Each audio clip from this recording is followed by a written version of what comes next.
Steven, I had a dream. I had one of those dreams. Not one of those dreams, but one of those dreams. Steven, I had a bad dream last night. Jared have bad dream? Yeah, it was vivid, man. It was like I was at this house and I was working for this mob type guy. You working for somebody else? Man, what a nightmare. Then the phone, no, I mean, I think I was younger and I just so happened to be there. And then like the cordless phone rang. So it's probably like Goodfellas era. The cordless phone rang and the wife of the guy called, and all I could surmise is she wanted to hear what was about to happen to the guy. And it just got helicopters flying over the house. It was just, you just have every once in a while you have one of those super vivid dreams that just it irks you. And then someone was trying to set the house up so that it would look like the guy disappeared or just went away. Yeah, just went away and wasn't killed. It was just, and then we got stuck in the house because what if someone sees you when you leave the house? And oh my God, Steven, it's just one of those angst-inducing dreams. The worst is when you wake up and you're like, wait, was that a dream or was that real? Did that actually happen? It didn't. And then I woke up and I was just like, this sucks. Have you ever had that happen though, where you're like, wait, am I remembering that right? Was that a dream from back in the day or was that actually a memory? Oh, I don't. Yeah, probably have some of that, but every once in a while, it doesn't happen often where I get these super vivid ones that are like bothersome, but I guess it happens from time to time. But then I had another dream where I woke up and I was driving a Subaru, and all was good in the world, and everything was wet. What? What? There was lots of scissoring and anyway, I want to wish our longtime follower and listener, April, a speedy recovery. I've known April for a while. She actually flew up one day for the Allen's-a-Palooza event that I did, like the very first one. Wow. I think. She works for American Airlines, so she popped a flight up and then popped a flight back to North Carolina, I believe. But she's going through some surgery, and I want to wish her a speedy recovery. If you would like to spend money and have me wish you something, you can also... No, I'm just kidding. Cameo. We should institute a read that you can buy a 20-second slot to have us say something to you. That's literally Cameo. Does that still exist? I think Cameo still exists. I would never do it. So people, I think in the past they tried to get me to do it. I'm like, if someone wants me to wish them a happy birthday in a video, I send them a quick video back and say happy birthday. Like my wife bought Mr. Feeney, Mr. William Daniels. He did a cameo for me wishing me a happy birthday a few years back. Yeah, and is he still alive? He is. I think he's like 99. Let me see. He's most known for his voice in Knight Rider. He's 97. Born March 31st, 1927. Anyway, moving on from Topanga, the boot camp, the last one of the year, because I'm not doing another one this year, is happening on Saturday. And we have a sold-out boot camp. And I'm curious if next year I decide to take it on the ROAD. Oh. You think I should take it on the ROAD? That'd be pretty cool. I mean, how many stops would you do? Well, I wouldn't do them all in a row. I would do them differently, where I would fly out to different places and come back and not make it like a road trip thing. Yeah. No, like I did some back in the day. I did San Francisco, London, Manchester. We did Boston. I did New Orleans. I did a bunch of different, Philly. I did a bunch of different places where I took them, and then it just became cumbersome to pull off. I also didn't charge a lot of money back then, so it wasn't generating as much as it will today. Were they all paid boot camps or just meetups? No, there was paid boot camps, and then there were just meetups. But the meetup thing was, people thought sometimes they would be photo walks, but it's a little hard to walk with 150 people. I did that once with you in Philly, and there was probably 30 or 40 of us trying to walk around the side streets, and it was just a mess. It's just a mess because I can't really talk to everybody. So I like to do just a meetup where it's like, let's have a conversation and I'll talk, and then you can go on your own way and do whatever you want. But this is where I'm thinking is maybe I do one in LA. Maybe I do one in Chicago because I can maybe use Manny Ortiz's studio or find a different studio. Hit up every time zone. Yeah, like Texas. I'm looking at places where people can fly or are close to. potentially, right? Like easy to get to if needed. I mean, people have flown from all over to get to the boot camps here in Philly, so I don't think that's really a concern, but it's, an option. I could do the Pacific Northwest. I think we would be able to do it pretty well if I booked it early enough in advance to get people to sign up, and then we follow through and do the boot camps. Would be I would just need to find the right studio, have to get models in each location, and have to have something similar to do like an action thing, portrait-y things, and that. That's the only difficult thing, is because here at the studio, we've got the park right across the street and everything's cool. Yeah, it's literally right across the street. Do you know what I did this weekend? What's that? I had to watch the kids. Oh, My niece and nephew. They're twins. They'll be 10 in December. Well, my brother called, and it was his birthday and his anniversary, and his wife's birthday is today, so I guess I have to send her a text that it's her birthday. And so they did a day in Philly and a night. They spent a night in Philly, and my brother asked, can we drop the kids at your place in Philly for 5-6 hours, and then you drive them back to the suburbs to meet with their grandmother to have dinner, and she'll watch them for the night. And I was like, okay, what do I do with kids? Oh, let's go to the museum. I took them to the art museum, the Philadelphia Museum of Art. But first, they played in my garage, kicking the soccer ball around. They showed up and went right into my gym in the basement and touched everything. Then they found the saxophones, and then they took them out, and then they don't put anything away. Fucking kids. Welcome to having kids. Yeah, so imagine doing that every single day after work. I had to plan that shit out. So I'm like, okay, we're going to go to the art museum for this amount of time, and then we're going to walk around. And speaking of walking, Hannah is now pretty much fully mobile walking around, and we just child-proofed the entire kitchen, and I have to essentially follow her around for 2-3 hours when I'm done work.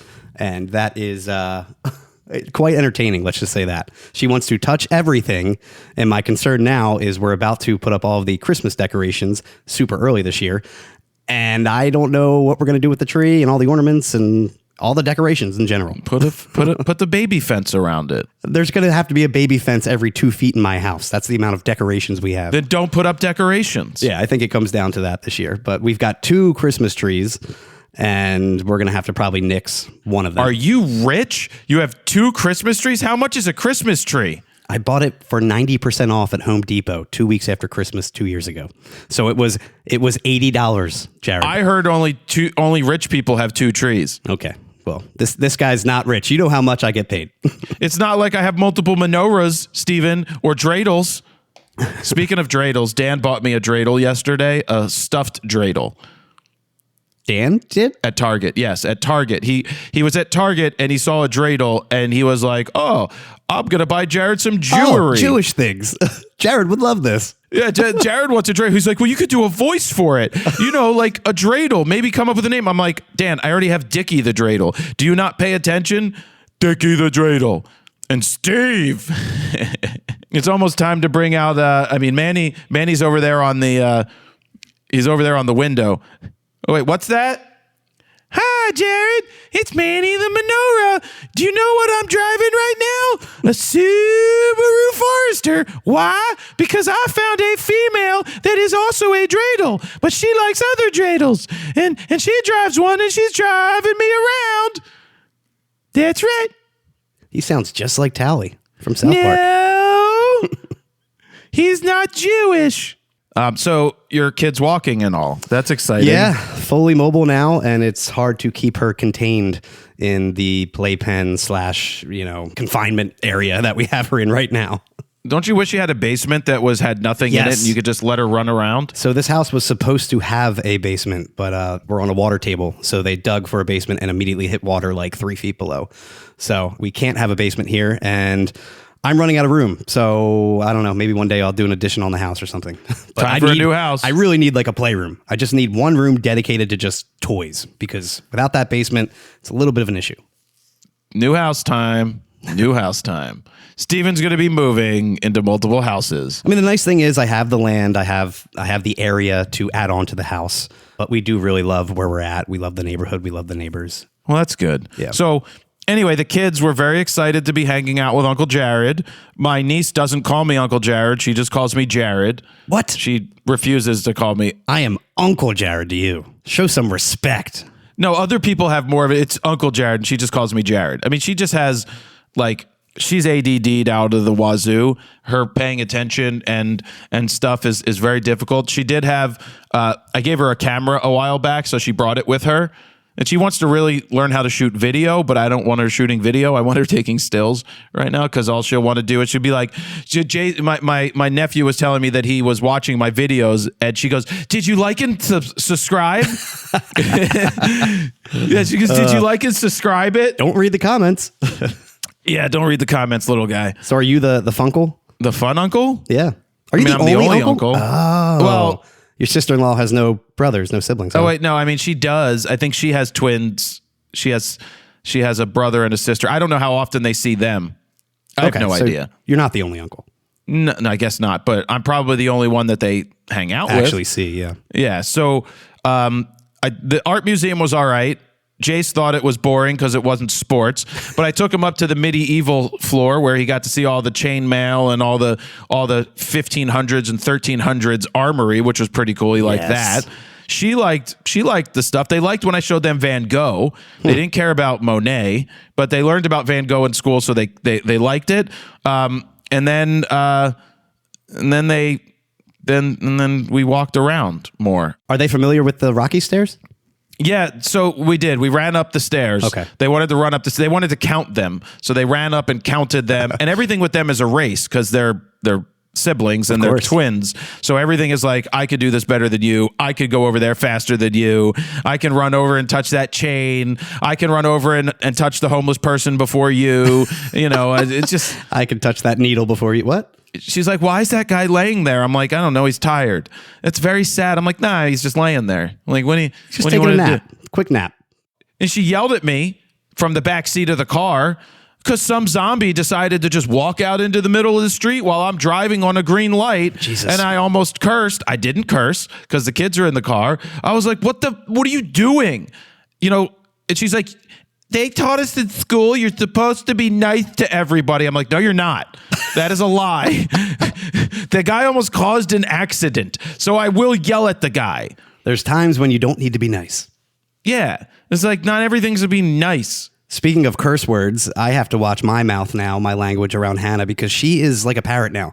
She's repeating every word you say. That's good. Then I was driving them back and a car didn't leave me enough room and I was like, you mother, and they're like, ooh, you almost said the F word. I'm like, well, I didn't say the F word, you fucks. I didn't say it. You're like, God damn it, I did not say it. They're 10, so I can like bust their balls because they're 10.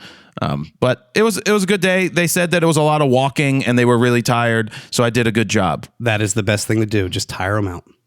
Yeah, so I did a good job. Did you have fun? Not really. It's too much work. Like I got to pay attention and shit. Like I got to make sure when they're like, hey, stop at the damn corner. Like, why are you walking? Like, you're not paying attention. You didn't look. You didn't grow up in a city. Why are you not looking? Stop. Do not walk. They're two different types of people. So she's more out there and just blah, you know, like whatever, and he's more paying attention and They stuff. require 100% of your attention for sure. Yeah, so it's just like, here, go kick the ball around, but then this one's playing with the cat, and then this one's blowing the saxophone, and then I come back later in the day and the stuff is not put away. And so now I have to put away the stuff that they just left out. Dumb kids. First world problems. Anyway, quick book update. The book is now past $62,000. I know it's going to be slow because there's still 30 some. I probably made it too many days. I would have ended it a little earlier, but I'm going away, so I didn't want to end it while I'm away, so I left 10 days for when I get home and just made it December 20th. So hopefully that's not a problem. And the goal is to get to 80,000 as a stretch goal, and then the big stretch goal is 100,000. And if that happens, there will be 4 all access passes that show up for goodies in there. And we're talking things like you could win one of the limited edition portfolios. You could maybe get a shopping spree at Alan's camera via Zoom or FaceTime with me. and a bunch of other goodies that might just be there at random. I know we mentioned all of this last week, but did we mention the actual all access pass that you made? Well, no, because I think I did that this week. I posted it on Instagram. I used Chat. I paid for Chat GPT for a month, and then they had a logo builder. They have a bunch of different AIs in there that you can play with. It's pretty insane what it can make from a simple prompt, and it was almost spot on. From the first image you showed me, I'm like, that is very close. Yeah, but that wasn't the first. I had to work it a bunch of different ways to get it. And then there's ways you could highlight a certain area and say, redo this. But the problem is I want it to be like, don't change anything else but this. Yeah. And sometimes it just doesn't. So maybe I'm not prompting it right, and I need to learn to prompt it even better. The only thing it still gets very wrong is the text is always a little odd, a little off, a little liquefied. Yeah.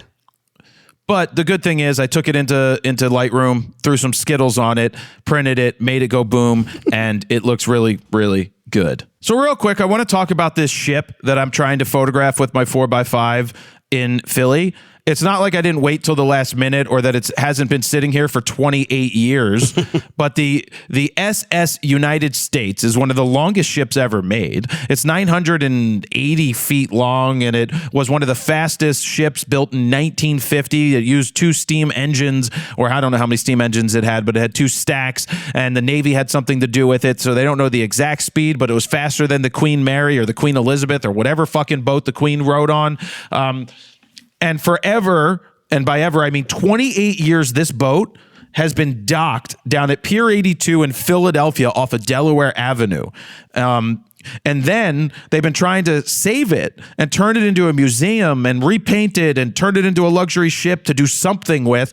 And every time someone buys it, they fail to get financing to turn it into something, and it sells to someone else. And then they got evicted from their slip.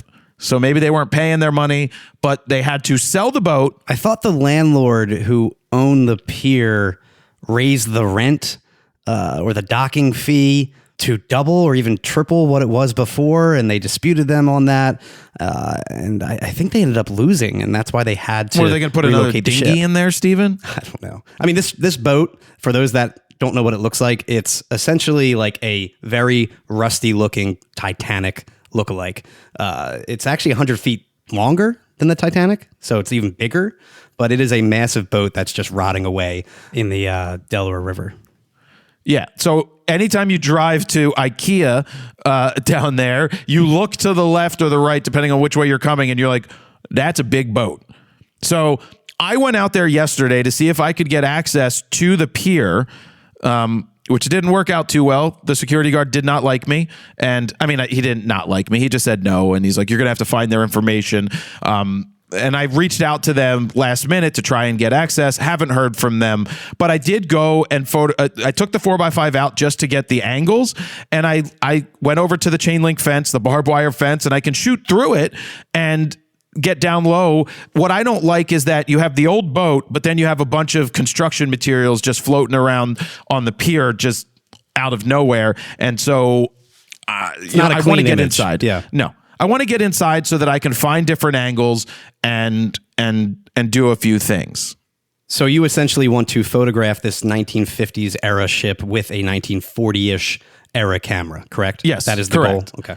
That is the goal. And so what happens is I wasn't even interested in doing this. Dan brought up that would be interesting. Then Steven was like, this could be interesting to make a story. It is. So then I went out there yesterday, and it felt really good to be on a mission just in general, but on a mission with the 4x5. When I took the 4x5 out and I set it up, I was like, cool. Like, because I'm really good at setting it up now and really good at just quickly knowing how to use it. And I didn't take a picture, but I took pictures of the screen just to get an idea of what the angles could be. And they can be good. It's not going to be the most amazing thing from outside the fence. But what happens is when something comes my way, I end up getting hyper-focused on it. And then I start making phone calls and emails and trying to find a way to do something because now I'm focused on that. So now I get excited, and it was really good to be out of the studio and have a mission. And then sometimes when I get back to the studio is when I crash. So it's like ebbs and flows of emotions. You go from 0 to 100, basically. You'll have a list of things to do, and if some new idea pops in your head and you really want to do it, you're like, abandon everything else, jump 100% on this idea and move forward and try to finish that idea as fast as I can. I try to give you other challenges and shoot ideas and stuff like that, but I actually was surprised you did this one because typically you're like, I don't want to do that. Nah, that's stupid. But this one seemed like you did want to do it. But every time I do something, not every time, but there's times where I just get out and I feel better, right? Because I'm not locked in here. No one's keeping me here, but I'm not around people as much all day. And then when I get around people, even for 30, 40 minutes, that's good later in the day. I feel rejuvenated from it. But when it comes to creativity, having this other outlet where I take my 4x5 places has led to so many things already, so many good things. It's opened a lot of doors with the baseball. The camera is just it's a magnet for people wanting to know more. So it's an easier ask when someone sees what you're doing and they just see the old camera. They don't need to know everything about it. They just see that it's old and it's different, and they like that it's different. So the challenge now is, how do I get access? The boat was supposed to ship out today. And by ship out, I mean they're towing it down to Louisiana, the Gulf of Mexico, right off of Florida Panhandle, where they're going to sink it and make it one of the largest, I think the largest unnatural reefs, artificial reefs in the world. So they're going to scuttle the boat, and it is what it is. I mean, people are trying to fight to keep it, but that's not going to happen. Well, that's the issue. Is there's been this conservancy that's been trying to keep it afloat for the past 28 years, since 1996, since it's been docked, and they've tried to revive it, but because of the cost, it's just not really possible. And now I guess this is the only solution with having to back out of that pier. There's nothing else they can do but sink it, essentially, and make it a tourist destination. They sold it for $1 million. That's it? Yeah, I mean, $1 million, and it's going to cost a lot of money. So basically, I believe that the Conservancy got $1 million, and then the city of whatever it's going to has pledged $1 million extra to help them build the museum wherever they're going to build the museum, which I don't know where they're going to build a museum.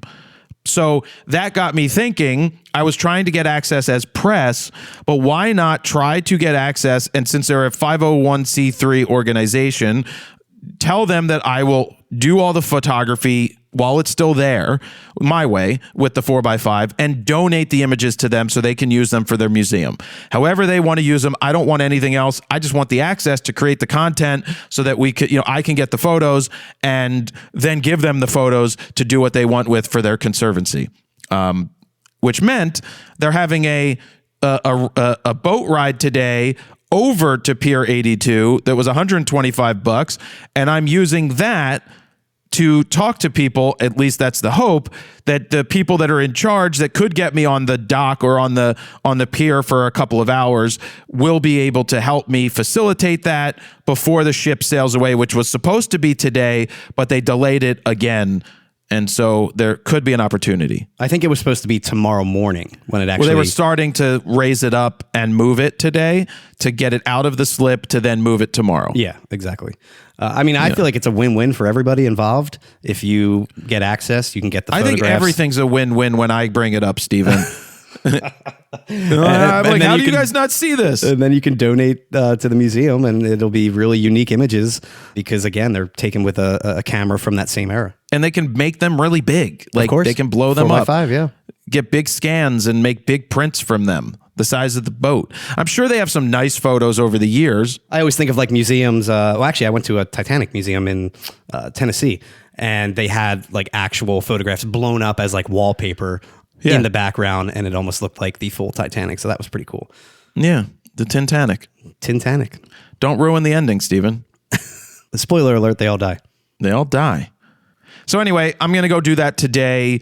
I'm taking a risk. I don't know if it will pay off. I'm taking my 4x5 with me. We're going to be on like the Spirit of Philadelphia, which is one of those shitty boats that they serve shitty food and have like people can get married there if they want. And I'm not going to eat the food. I'm definitely not eating the food. And I don't think it will be stable enough for you to actually take photographs on the boat, on the roof deck. It's not a giant cruise liner. No, but it's one of those more stable ships because they serve food. So maybe they have stabilizers. We'll see what happens. My goal is to talk to the people in charge who are supposed to be there today and try to pitch them with, I have sample images and I have the camera, and be like, here's when I can do it. How long will it take? And hopefully we can pull it off, because they had a last minute reprieve, and it'd be like, look, this is a good opportunity to get this done. I just need someone to escort me with permission onto the property, because I'm not going to get arrested by trying to do something stupid. Yeah, you don't want to trespass. No, I'm not one of those urban explorers. Especially this week, they're going to be on high alert because everyone is trying to take some farewell photos before it gets sunk. So that's that story. Moving on, Fujifilm, I didn't see this coming, announced a GFX large format cinema camera. They announced the development of one, so they didn't actually announce it. I don't know the market for this. Like, how many people want this? Especially with a sensor that large. I mean, it's not like it's going to be oversampling 102 megapixels. It's like taking an A7R5 and trying to shoot video with it when it's not really made for that. I mean, I think it's interesting that they're making it a box camera, and you're going to have a lot of video features in this box camera. And who knows if it'll be maybe an open gate type sensor, but what is it? The same sensor as the GFX 100S, I believe. The 102 though, right? The second version. 100S, I guess, 2. Yeah. So I don't know, man. Maybe people like the fact that it's a larger sensor and that it will change the depth a specific way. And I know they say that it's large format, but it's still not large format. It's a little larger than full frame. Yeah, but are you taking like 16K video with this, or are you just shooting something like 8K subsampled video? Like, are there any specs yet on this camera? I assume it's just going to be the same video specs as the GFX, right? That I don't know. I really don't know. They didn't share a lot of information on that yet that I saw. So anyway, we just bring that up to let you know that Fuji's doing it. One of the things I talked about in Photo News Fix this week about Fuji is that they do a good job of playing the long game. They started with their smaller cameras, and then they did Instax, and then they won the market there. They won the market on the X100 market, right? Yeah. They skipped full frame and went to the large format or medium format of their GFX series, and they've iterated that very well. They've had a bunch of generations, and people like it. I mean, it's a good system. I used it to shoot baseball, the older 102 megapixel one, and it was a fun challenge. The autofocus wasn't the best of the best, but it's good autofocus. It worked. So it's good that they continue to do that, and maybe they see another market they could get into, but at least they're profitable and making money, and they just keep going and doing their thing. So good on Fuji for doing that. We'll never get Fuji Japan to do anything with us. Regardless, it doesn't matter. Good on them for being successful at what they're doing. Yeah, agreed. They're dominating those markets, like you said, and I am just still shocked that they have just totally surpassed full frame at this point. And they're like, you know what? We're going even bigger. Screw full frame. That's what I say all the time. Screw full frame. I'm going to go shoot Nikon. Speaking of Nikon, Taylor Swift, the Nikon user, I don't know if she's a Nikon user. I did a stitch incoming the other day, which is some newfangled thing on Instagram that's been happening for a long time, where a person watches a video and is like, I've got something I'd like to say to that. And so that shows part of the video, and then you chime in and start commenting on what you think about it. So the video, if you haven't seen it, to break it down, it's on my Instagram. You can go look at some of my reels. It's a video of Taylor Swift arriving at, I believe, Arrowhead Stadium to watch her boyfriend, Travis Kelce, play. And she's wearing a skirt that's around her knees. It's not that short of a skirt. Maybe it's above the knees. Yeah, it's definitely not the shortest skirt, for sure. And you see her security, because she has security, which she should. And this is, mind you, this is inside the stadium. And you see these security guards of hers, you see them and you hear them starting to say, stand up, stand up. Like, that's what they're saying. And they're saying it towards the photographers. They're telling the photographers to stand up. And the reason that I shared the video is a female photographer, and that's important that it's a female because she brings up a point, said that, well, if there were women photographers there, this wouldn't even be a concern. I'm like, what's the concern? And her whole video is about that men are trying to shoot up her skirt. Oh, come on. To try and see what's under her skirt. And that's why they get on low angles. That's what men do on low angles. And it's like, no, that's one, that's stupid, because one, that's sexist, because women get on low angles too, because there's a reason you get on a low angle to photograph someone. It's the hero shot.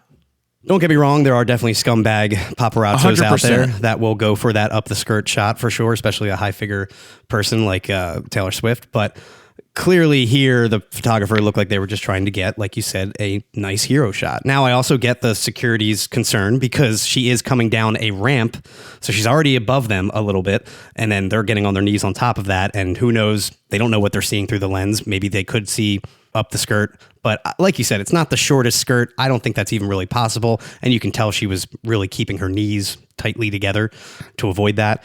But I don't think that's a butt plug, Steven. I don't think that's what they were going for. I think they were simply going for an actual photograph versus a snapshot. Well, so and another thing you have to take into consideration here is anybody that's inside is approved by the NFL to be there, right? We're not talking about just random people taking pictures of Taylor Swift. Outside the arena, yeah. Right. They're inside the stadium. And anytime I've ever gotten a photo that might not be flattering or caught something like it shouldn't have caught, just because it's how the angle worked, it's just what happened, it's not like I share that picture around. I'm a professional. I'm not going to do something nefarious with the image if I capture it, which is an accident. And I mean, it's different like someone's getting out of a car, right? Someone gets down low as someone gets out of a car with a skirt on. Like they did that with Hermione back in the day. Whatever her name is. Whatever. People did that. They try to do that with the flash, or they try to see everything because they're paparazzi. So here's my thing. If you're security, then you should come out. We don't know what happened before. We don't know if security came out and was like, hey, we would appreciate if all the photographers would not get down on low angles. Sure. Right? That's one way you can do that. You come out early and you say that. But if all I hear is some douchebag security guard going, stand up, and then walks directly towards a photographer who's getting a lower angle. Why are they getting a lower angle? Because it cleans up the background. It makes the subject look larger than life. It's just what we do. 9 out of 10 times, it elongates things. It makes things look bigger. It makes the subject look more impressive, and it's not done for bad reasons. So the security guy walks up to the face of the one photographer and is like, stand up, stand up. Stand up as the photographer goes down to get the shot. Do you know what I do in those situations? I ignore the fuck out of the security. I'm like, who are you? Exactly. Fuck off. Who are you to tell me that? Like, you're treating me like a dog. At least ask me nicely. Yes. But like you said, you don't know if they said something beforehand, like, hey guys, I'd appreciate if you guys don't get on your knees, no low angle shots. Because I've had that happen many times in the studio when I worked for the radio station, where there's a certain paparazzo type, and you know who I'm talking about, that would take these types of unflattering angled pictures of women specifically, and the management would usually ask them politely beforehand not to do that, and they would specifically do the opposite of that. I just don't know how they allow that person to continually show up. Well, they eventually banned him. Oh, he should have been banned. And I've seen him recently at the baseball games coming in because a celebrity is coming in. Yep. And it's flat out paparazzi. I hate his style. I hate what he does. It's machine gun firing. It's just no etiquette at all when it comes to photography. It's just rapid fire snapshots. He will kick you out of the way and get in your way so that he can get a photo, so that he can get it up onto Getty to sell. I hate it. I don't care if it's good business and the guy's making money. It's bullshit photography. It's not photography. It's button pushing, and it's gotcha bullshit. So I call it out when I see it. So anyway, that was that. And then we saw some of the photos were posted of the Taylor Swift, of that angle. And you're like, yeah, these are fine. Yeah. No one is trying to get up their skirt. The way that you handle this situation as security is you say something first, or you talk to us like humans. If you're going to talk to me not like a human, then I'm going to tell you to fuck right off. Get out of my fucking face. You don't control me. Just because Taylor Swift is walking in right now doesn't mean you get to tell me how to do my job. Now, I know you're trying to do your job, but don't treat me like a piece of shit, because I'm going to turn around and ignore you, and then I'm going to turn around and tell you to fuck off. Now, if this was at a Taylor Swift concert, different story. They're running the show. Oh man, I've done stuff in those situations too, where, I mean, I flipped out on a guy once on the road. It was the end of a tour, and when you're on the road for a long time, this was 2007, I had all access to go wherever the hell I wanted for Perry on stage, anywhere I wanted to go. And I started to walk up the stage, and this guy is like, and he was wearing a poncho, and he's, no, not a poncho, one of those, like, I don't know what it's called. It's not it's like a poncho, but it's made out of fabric. So it doesn't have arms, but your arms can fall out the side. I don't know what it's called. Poncho, I guess. And he's like, where are you going? I'm like, I'm taking pictures. I am his photographer on the road, and here's my all access pass. He's like, no, you're not. And I fucking walked right past him, and he grabbed me, and I'm like, don't fucking touch me. Get the fuck out of my face. My tour manager at the time came running up and took care of it and yelled at the guy, but I was in a snappy mood at that point, because at the end of the tour, you get like that, but I was not having it. You touch me, I'm gonna walk right past you, because I know that I can be there. I don't give a shit you're the stage manager or not. It's already approved. I'm good. Surprised he didn't get physical. Well, I mean, he grabbed my arm, and I told him to fuck off. Yeah. Yeah. Well, no, my tour manager came running up when she saw what was happening. That's good. There's ways I can go from 0 to 100 pretty quick sometimes, and because I don't like being told no, especially no when I'm right. Like, I just don't like that. And there's times where it's like, when the guy's like, no, you can't get on the pier today. I'm not going to try and run past him and get arrested. I'm not going to get very far, right? So there's times you just give in and try to find a different angle, but that wasn't it right there. So that's the Taylor Swift thing. It's a bunch of bullshit if you watch that video.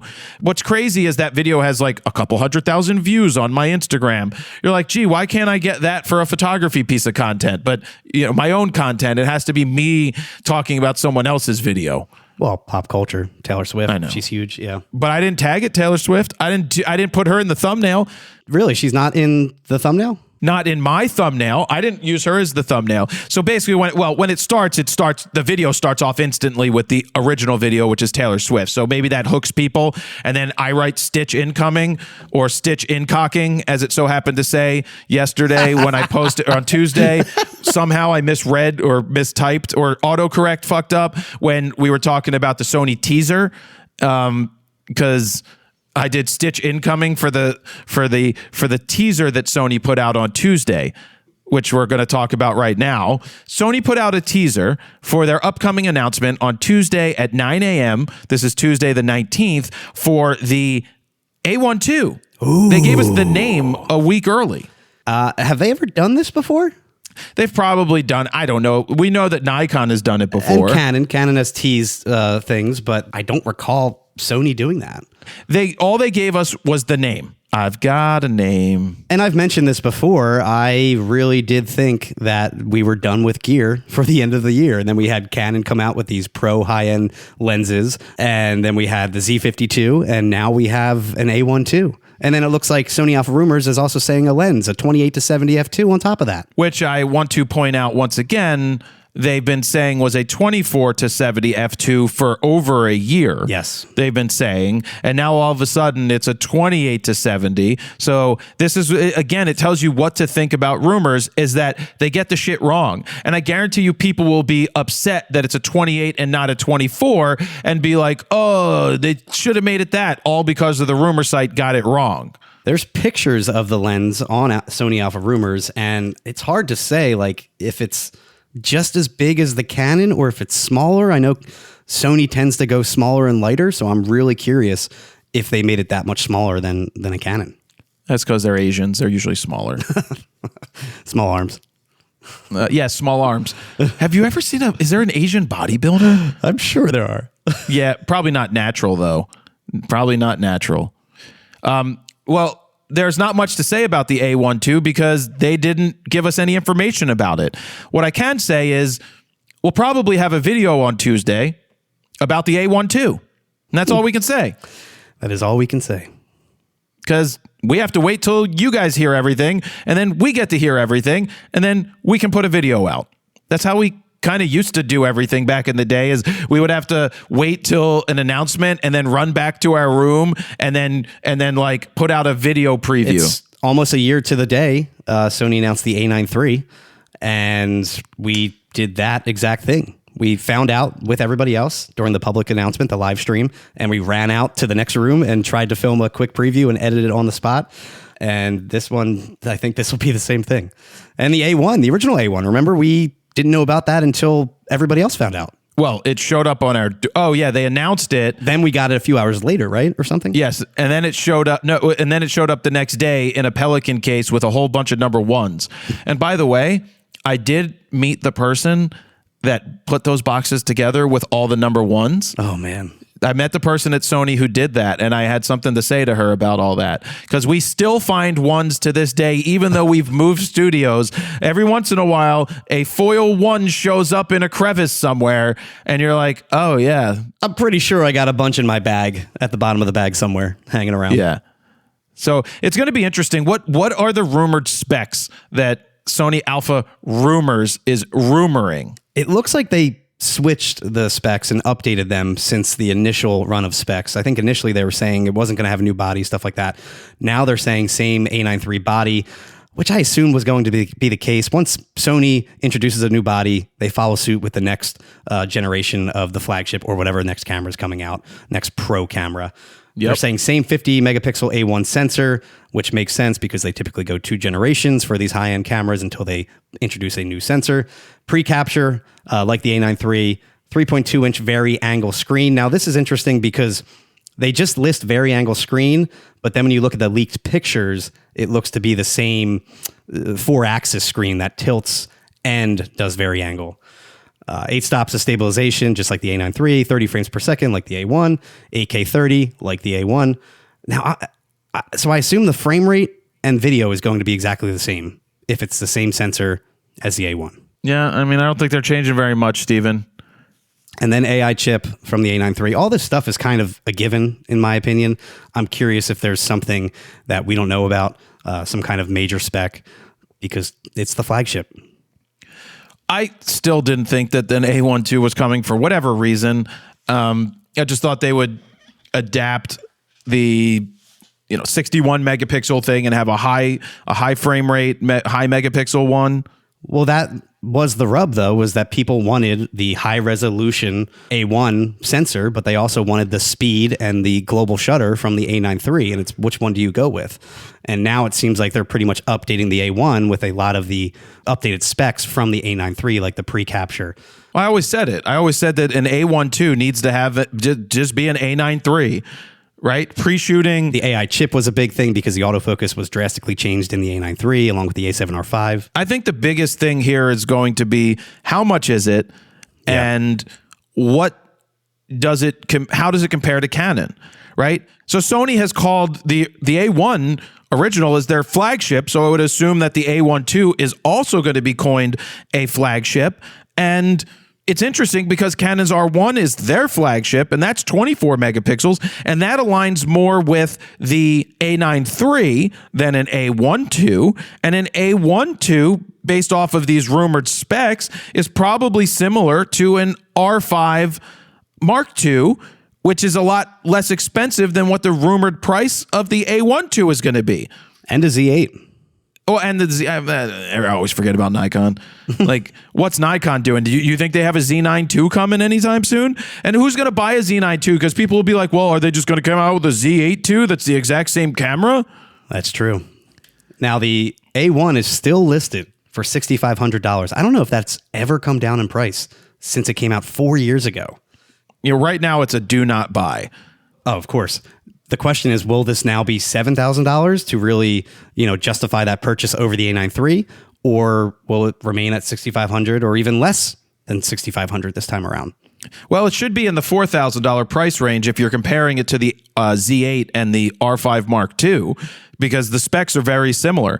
It's just hard to know what the flagship is today for any of these systems, especially Sony, where you've got a 50 megapixel shooting fast camera, and then you have the 120 frames a second shooting camera that's 24. I mean, at the end of the day, it comes down to, do you want 24 or you want 50? Because there's the trade-offs. And will this sensor be a global shutter? Do they have it wrong where it's not the same exact 50 megapixel sensor? Will it be a 50 megapixel global shutter? I don't think that tech is there at all yet, but that would be mind-blowing. I mean, if it's a 50 megapixel global shutter, do you know how much more expensive than the A9 III that would have to be? Yeah. To justify it? You know how many people that would piss off on Sony who love the 50, but they now love the speed of the A9 III? Yeah. It would be pretty insane if they went ahead and did that. I consider the R5 Mark II and the Z8 more hybrid cameras where they do better video, where the A1 was more, it was always meant to be more of like a still shooting camera. Like the video specs, it was what, 8K 30, but it couldn't do oversampled 8K to 4K. To shoot oversampled 4K, you had to be in APS-C Super 35 mode. So will it be the same thing this time around, or will they finally match video specs with the R5 II and the Z8? Because they really need to catch up and go head to head with those cameras at this point, especially if you're charging $6,500 again. Sounds expensive to me. I agree. Sounds expensive to me. And I don't care about video personally, but that's me. I care about stills. But again, it's the flagship. It should be able to do everything the other cameras have. I just dropped that flagship name now. I think it's time to drop the moniker flagship because every camera is capable of being a hybrid camera, and it doesn't matter. Like, it doesn't need the best specs in the entire world for video because you could still do a great job with your cell phone getting video if you know what you're doing. Yeah. Yeah. I don't agree with that, but That's why people buy Subarus, Steven, because it can do just a good enough job compared to a real car.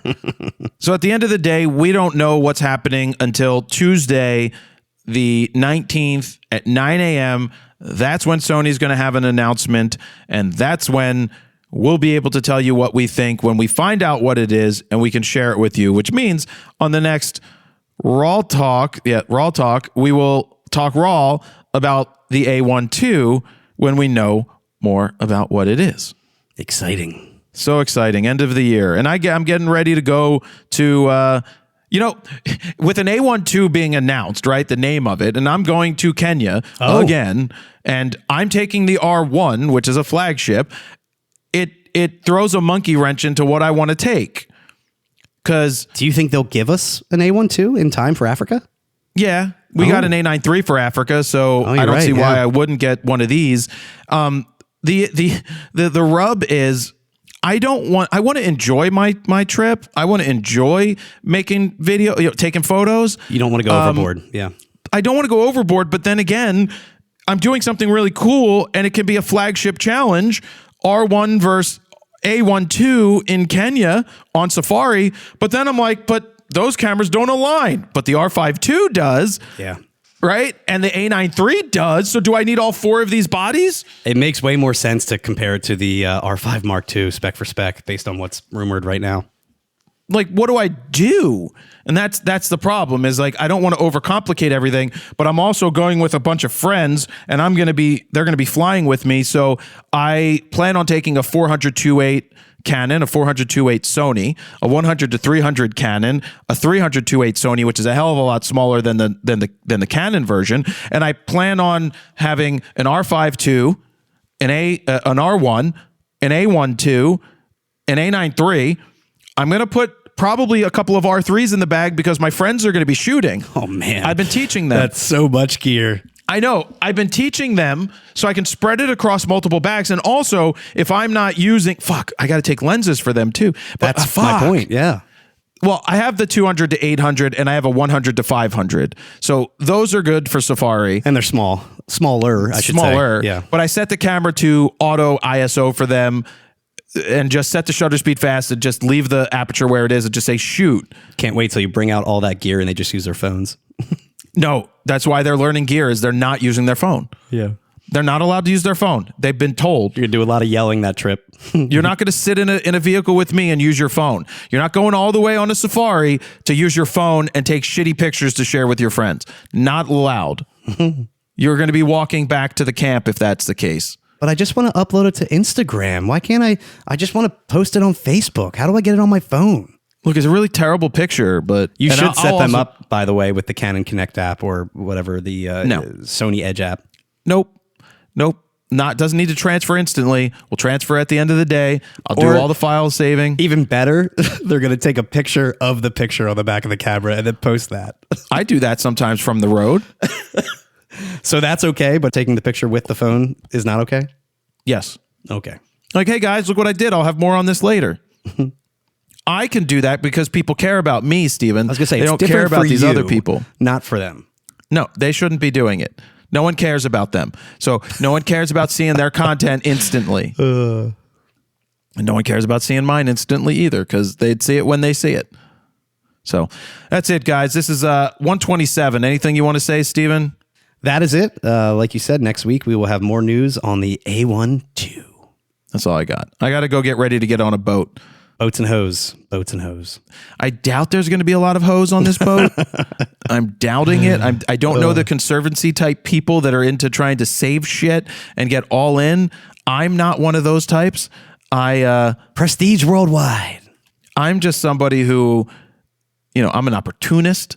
I want to get in there and I want to get these cool photos for me, but also then give them the use of the photos. And that way it's beneficial mutually. What are you going to do if they turn you down and then you're stuck on that boat for 2 more hours?